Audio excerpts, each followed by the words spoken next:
friends, this is Jeff from Tech Support, and today we're going to take a look at how to hard reset a KT-400. So first part is we're going to see how to factory default the unit back to DHCP, which is basically removing both jumpers JP2 and JP3, and then pressing the reset button for 5 seconds.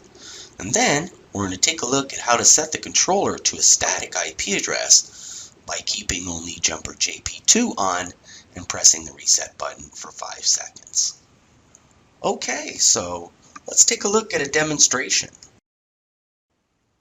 Alright, so we've got our KT-400 board, so we're going to start by removing jumpers JP2 and JP3, and then we press the reset button for 5 seconds.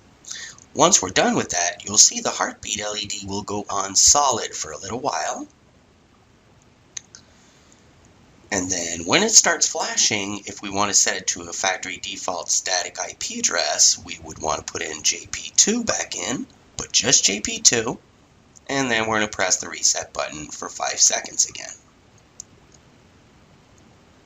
Once we're done, as you can see, the heartbeat LED goes on solid again for a little while. And then when it starts flashing, it should be flashing 3 long pulses, then a pause, 3 long pulses, then a pause.